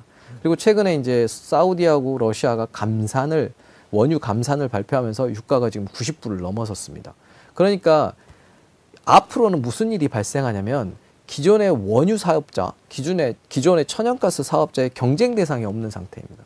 그러니까 탄소를 줄이기 위한 글로벌 아젠다가 신규 진입을 다 못하게 하는 거죠. 누군가는 돈을 투자해서 원유를 새로 개발하고 생산해서 뿌리고 또는 천연가스전을 개발하고 수십조 원의 돈을 쏟아부어서 경쟁을 하면서 가격이 다운돼야 되는데 그런 일이 불가능한 상황이에요. 그런 기존 사업자인 사우디나 러시아 입장에서 감산을 선언하고 가격을 올리는 일을 얼마든지 할 수 있게 된다는 뜻이죠. 그러니까 앞으로의 이 가격 협상력이 공급자적인 측면에서 기존 사업자에게 넘어가 버리는 상황이 되는 거죠. 그러다 보니까 이 러시아산 그다음에 사우디산의 원유의 감산 조치가 유가를 폭등시키는 역할을 하게 됩니다. 과거에는 미국이 셰일가스 또는 셰일 원유를 막대하게 생산하면서 여기에 저항을 할 수 있었습니다. 근데 미국에서도 셰일가스를 마음껏 생산하기가 어려운 상황이 되고 있거든요. 왜냐하면 인력이 없습니다. 일부 기본적으로 사람이 많이 부족하고요. 두 번째, 코로나 때 밸류체인이 한번 깨지면서 이 여러 가지 기업체가 동시에 들어가서 캐는 거거든요. 그러다 보니 피드가스, 우리가 이제 주요 이제 나오는 가스를 액화시키는 이걸 피드가스라고 하는데 피드가스 양이 굉장히 부족합니다. 그래서 점점 생산량이 늘지 않고 원래 과거에 있었던 피크치에 비해서 한 3분의 2 수준밖에 생산을 못하고 있거든요. 그러니까 공급을 급격하게 못 늘리고 있어서 이러한 생션, 그러니까 금수 조치들이 효과를 생각보다 발휘하지 못하고 있습니다. 제가 생션을 한다고 작년에 말할 때도 그런 이야기를 했거든요. 이게 기존의 업체들의 가격 협상력이 낮아지지 않을 것이다. 그리고 받아 쓰는 몰래 또는 직접적으로 수입해서 쓰는 나라들은 여전히 많이 있다. 그렇기 때문에 가격을 낮추는 일이 생각보다 쉽지 않을 거라고 생각합니다. 네, 그렇군요.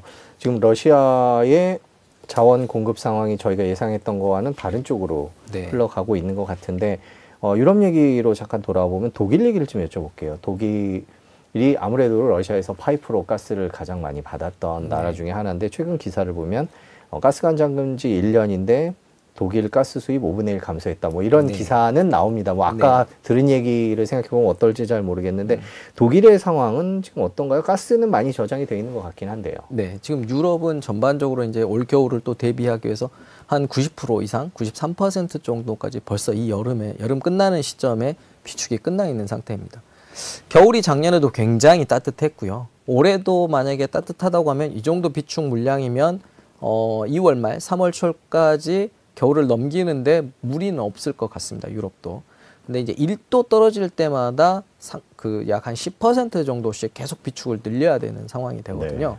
그래서 이제 기온이 어떻게 되느냐가 사실 올 겨울에도 굉장히 중요할 것 같습니다. 겨울이 뭐 따뜻하다면 지금 정도를 충분히 날 수 있겠고 그렇지 않다면 가격이 변동폭이 높아질 거라고 생각합니다. 자, 독일의 이야기를 좀 하자면 독일은 지금 경제 성장률이 거의 0%입니다. 제조업 강국 그리고 엄청난 기술 선진국이라고 알고 있고 친환경적인 산업을 통하여 에너지 안보를 확립한다고 말했던 독일의 경제 성장률이 굉장히 지지부진합니다. 물론 이거는 중국의 영향이 있습니다. 중국과 연결되어 있는 이 모든 제조업 국가들의 중국의 중국의 경기 침체가 영향을 주고 있는 게 사실이지만 왜 유럽에서 독일만 저렇게 유독 경제 성장률이 나쁠까를 생각해 봐야 될 것 같습니다. 독일은 기본적으로 에너지 요금이 싸게 유지돼야 되는 나라입니다. 왜냐하면 제조업이 강하니까요. 자동차도 만들고 화학산업도 굉장히 강합니다. 근데 에너지 요금이 높다 보니까 이런 기업들이 자국 내에서 생산을 못하고 떠나는 일들이 발생하고 있습니다. 독일이 2016년도 자국 내 자동차 생산량이 한 600만 대 정도 됩니다. 근데 작년 기준으로 300만 대에서 350만 대 수준으로 떨어졌습니다. 공장을 이전할 수밖에 없는 상황이 되거든요. 너무 천연가스 가격이 높다는 거예요. 그러니까 러시아산 안 사면 결국 다른 대안으로 사야 되고 아까도 말씀드린 산 가격은 굉장히 높다는 거죠. 누가 이 돈을 낼 거냐 하는 문제가 독일에게 겹쳐 있는 겁니다. 그러다 보니 화학업체들도 다 떠나고 있고요. 자동차 업체들도 어차피 공장을 이전하고 있는 상황입니다. 그래서 경제 성장률이 계속 낮아지고 있는 상황인 거죠. 에너지 가격이 오르는 것을 제조업 국가, 그냥 가장 강한 제조업. 이제 프랑스 같은 나라는 좀 다르고요. 낙농이나 다른 게 더 세니까. 그러니까 프랑스는 다른 것도 세지만 제조업은 이제 독일하고 비교해서 독일이 훨씬 더 강한 에너지를 원합니다. 그러니까 값싸고 저렴한 에너지가 있어야만 제조업이 유지되는 상황이기 때문에 독일의 경제 성장률이 낮아지고 있는 상황입니다. 그렇다고 독일이 그러면 에너지를 러시아는 안 쓰지만 아까 배로 들어온 거를 관이 연결돼 있으니까 사서 쓰면 됩니다. 그리고 독일은 전기를 생산함에 있어서도 뭐 유럽 내 어느 나라부터 수입을 하면 되거든요. 뭐 프랑스로부터 원전 전기를 사도 되고 자기가 남아도는 풍력은 다른 나라에 팔아도 되고 이런 거래가 가능한 나라이기 때문에 에너지가 유지는 됩니다. 근데 우리하고 이제 완전히 상황이 다르죠. 우리는 섬이니까요. 그래서 독일의 상황은 생각보다 지금 좋지 않다라고 말씀드리겠습니다. 독일 얘기 말고 또 최근에 이탈리아 얘기가 나와서 그 이탈리아 총리가 또 뭐 푸틴 대통령과 친하다 뭐 이런 얘기도 있었던 것 같은데 이탈리아 기사를 잠깐 보도록 하겠습니다. 이탈리아는 이탈리아 장관이 올해 러시아로부터 완전한 에너지 독립을 달성하겠다 이렇게 얘기를 했습니다. 뭐 믿는 구석이 있는 건가요? 어떻게 봐야 될까요? 이태리는 사실 이제 지중해 남쪽에 자리한 나라이기 때문에 아프리카로부터 얼마든지 구입이 가능한 나라입니다. 배로 들어올 수도 있고 앞으로는 뭐 저번에도 한번 방송에 말했어요. 파이프라인을 다른 나라로부터 연결할 수 있는 방법들도 있기 때문에 이 북쪽의 유럽과 남쪽의 유럽은 상황이 좀 다르다고 보셔야 되고 기온 차이도 워낙 다르죠. 그렇기 때문에 이탈리아가 자기네가 수입을 러시아산을 안 하겠다고 말하는 거지 LNG를 안 쓰거나 천연가스를 안 쓰겠다는 이야기는 아닌 거고요. 그런데 이제 대체 물건을 찾겠다는 이야기가 되겠죠. 그러면 이제 그럼에도 불구하고 러시아산을 지금까지 많이 사서 쓴 국가 중에 하나이기 때문에 향후에는 가격 부담을 지게는 될 겁니다. 그렇지만 훨씬 북부 유럽보다는 대체 물량을 찾기가 좋은 위치에 있다는 거죠. 유럽 얘기를 종합적으로 한번 정리를 해보겠습니다. 작년에 그 초유의 에너지 위기를 겪을 거다 뭐 이러면서 이제 LNG 가격이 치솟기도 하고요. 그래서 비축량이 90%까지 도달했다 이런 상황이 전해지고 있는데 유럽의 에너지 시장은 올겨울에는 좀 괜찮을 거다 이렇게 보고 계세요. 물론 이제 기후에 달려 있겠지만요. 저는 기후에 굉장히 많이 이렇게 달려 있다고 생각을 하고요. 따뜻한 기온이 작년만큼 유지된다면 큰 무리 없이 물량은 다 가능할 거라고 생각합니다. 그럼에도 불구하고 현재까지 공급량을 압도적으로 늘려가지고 전 세계 값싼 천연가스를 공급할 방법은 사실 아직은 안 보이지 않습니다. 미국이 지금 이제 액화시설이나 새로운 가스전 투자를 적극적으로 늘리고 있습니다. 미국은 천연가스를 안 쓰겠다는 생각을 전혀 안 하고 있거든요. 천연가스는 메탄이고요. 메탄은 CO2의 23배 정도의 온실가스 기체입니다. 그런데 미국이 이 물건을 수출하겠다고 개발을 하고 있는 거죠. 액화기지를 아마 올해만 해도 3건의 FID, Final Investment Decision, 그러니까 투자 결정이 이루어진 게 한 3건 정도 되고요. 내년에도 한 4건 정도가 기대되고 있습니다. 그런 물량은 한 25년에서 말 또는 26년도 되면 그러니까 그 프로젝트가 정상적으로 딱 끝나면 그때 정도엔 천연가스가 한 400만 톤 이상 4천만 톤 이상 생산될 예정입니다.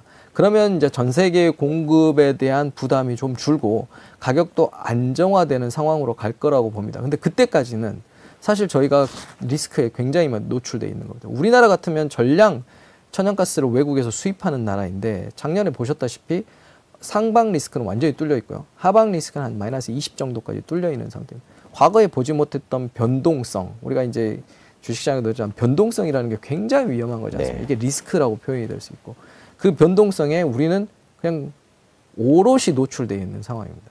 그러면 이거를 해칭 또는 회피하기 위한 금융적 수단과 또는 장기 계약적 수단을 가지고 우리가 방어를 해야 되는데 대비가 전혀 안 돼 있습니다. 저희는. 일단 저희는 금융적으로 선물이나 이런 거래를 전혀 하지 않아요. 그러니까 뭐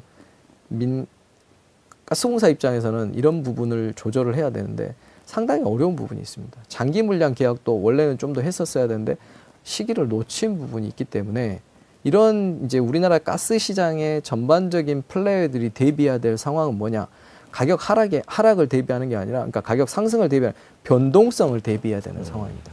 상방에 대한 리스크, 하방에 대한 리스크 같은 걸 우리나라도 대응을 해야 되고 유럽이 이런 부분에 있어서 사실 수단이 그렇게 많지는 않습니다. 유럽도.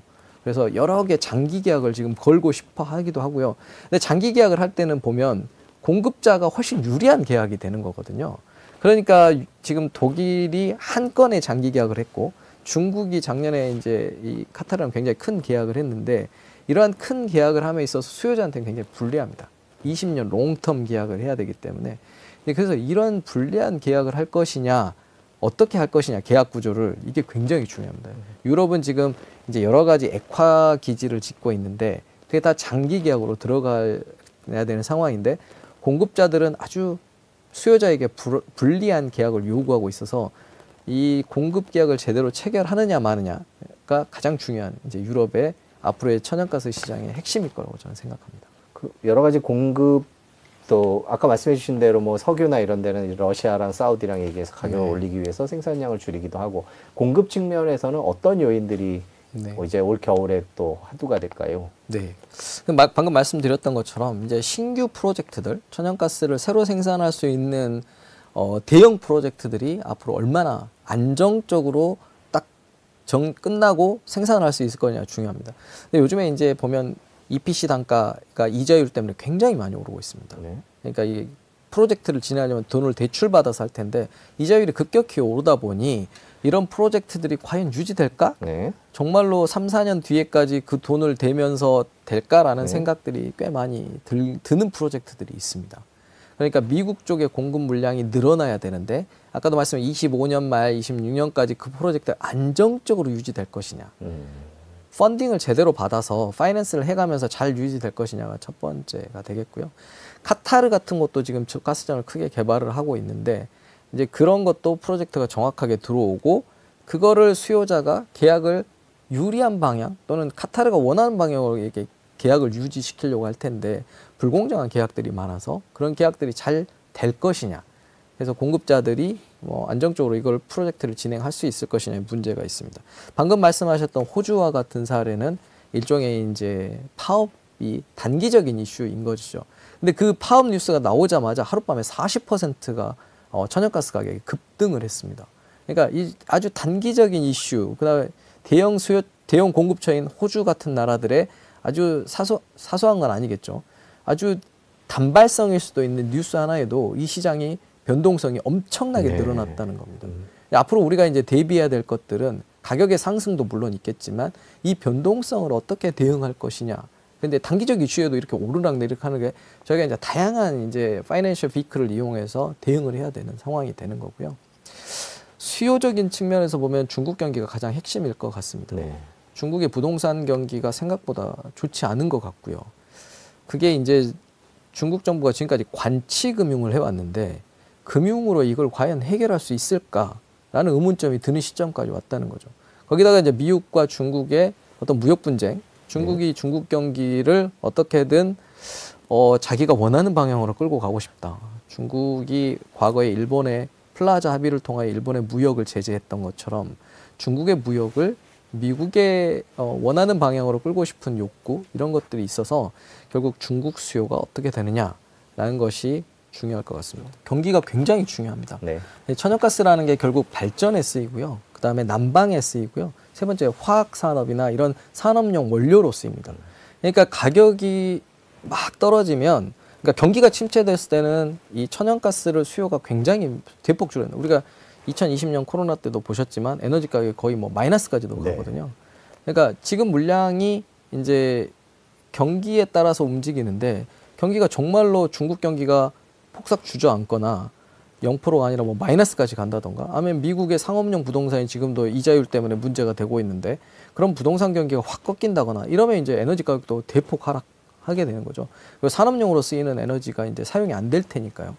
그리고 이제 결국 가격이 그렇게 떨어지게 되면 사업자들도 사업을 지탱할 수 없어서 이제 그거를 이제 중단해야 되는 상황들이 되기 때문에 경기하고 아주 밀접한 게 에너지 가격이라고 보시면 되겠습니다. 그 공급 측면에서는 가격을 올리려고 하고 수요 측면에서는 가격이 떨어질 만한 요인들이 많습니다. 보통 에너지 가격을 예상한다고 할 때 공급과 수요는 어느 정도로 반영을 해서 판단을 하나요? 사실은 셰일가스가 등장하기 전까지는 공급 사이드가 모든 걸 결정한다고 생각을 했었습니다.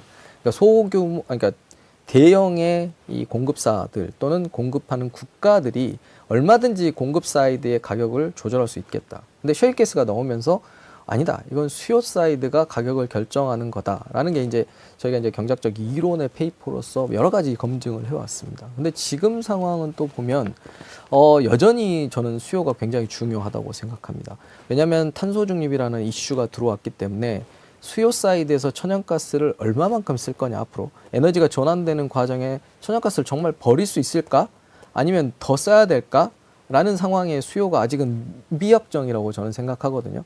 전환이 정말 속도가 빠르다면 탄소를 줄이는 속도가 정말 빨라져서 천연가스가 줄어들 가능성과 그렇지 않을 가능성 두 가지가 다 지금 상존을 하는데 제가 생각하기에는 천연가스는 굉장히 앞으로도 많이 사용될 거라고 생각합니다. 당분간 2050년 정도까지도 미국이 천연가스를 안 쓰겠다는 생각은 전혀 없습니다. 미국의 에너지 플랜에 보시면 장기 추계 전망, 장기 탄소 중립 시나리오 안에도 천연가스는 다 쓰는 걸로 되어 있습니다. 자기네가 쓰든지 수출을 하든지 계속해서 천연가스는 사용하게 될 것입니다. 그렇기 때문에 수요 사이드가 저는 앞으로도 굉장히 중요하다. 이제 수요와 공급 측면에서 쭉 지켜봤는데 결국에는 우리나라 얘기를 좀 중간중간에 해주셨습니다만은 결국에는 LNG를 들여와야 되고 외국의 에너지를 전량 의존하고 있는 우리나라 올겨울에는 어떻게 될까요? 뭐 어떤 변수들을 지켜봐야 될까요? 일단 천연가스 가격이 가장 중요한데요. 그게 우리나라 전력 시장의 상한 S&P라고 하는 한계 가격을 결정하게 됩니다. 도매 가격을 결정하신다고 보면 되는데 천연가스 가격이 원래는 한 8불선까지 내려갔다가 그러니까 헨리업 미국 JKM이라고 하는 국내 스팟 물량 현물 가격 그러니까 급할 때 사오는 현물 가격이 되겠죠. 그게 8불까지 떨어졌다가 지금 한 13불까지 올라와 있는 수준입니다. 그러니까 올 겨울이 올 거라는 거를 알면서 이제 비축이 다 진행이 되고 있고 유럽은 90%가 넘었고 우리도 한 75% 이상 벌써 비축을 하고 있는 상태입니다. 물량이 없어서 아마 겨울을 나는데 어려움은 없을 것인데 가격을 이제 이렇게 비축하다 보면 지금 사오는 가격이 이제 이렇게 벌써 한 30% 40% 상승했지 않습니까? 그러면 겨울에 이 가격이 지금 오른 가격이 겨울 전기요금에 영향을 주게 됩니다. 후행을 하거든요, 저희가. 그러다 보니까 겨울에 전기요금이 소폭 상승할 가능성이 있습니다. 그 우리나라는 이렇게 그 천연가스 가격이 여름이나 이럴 때 쌀 때 사서 비축할 수 있는 양이 어느 정도 되고 비축하는 게 효과가 어느 정도 되는지 이런 것도 궁금합니다. 저희가 이제 그 탱크가 한 550만 톤 정도 되는 비축 탱크가 있습니다. 그게 어느 정도냐면 저희가 1년 쓰는 양이 한 4,500만 톤 정도 되니까 사실 그거의 한 8분의 1 정도 수준인 것이죠. 근데 그걸 다 채우면 좋은 점과 나쁜 점이 있습니다. 미리 여름에 쌀 때 채우면 좋겠지만 이건 가스이기 때문에 날아갑니다. 네. 그래서 자꾸 이제 액화를 다시 시켜서 넣어주는 역할을 해야 되거든요. 그러니까 비용이 들어간다는 거죠. 싸게 샀지만 겨울까지 유지하는 비용이 들게 돼요. 근데 이제 늦게 사면 늦게 살수록 가격이 오르는 대신에 그 보관 비용은 또 좀 줄어들게 되는 상대적인 트레이드오프가 있어서 이걸 잘 조절하는 게 굉장히 중요합니다. 무조건 많이 산다고 꼭 좋은 건 아니고요. 근데 지금은 이제 에너지 안보적 차원에서 미리 좀 비축을 하고 있는 상황이 서로 간에 비축을 경쟁을 하다 보니 우리도 비축을 할 수밖에 예전엔 이렇게 하지 않았습니다.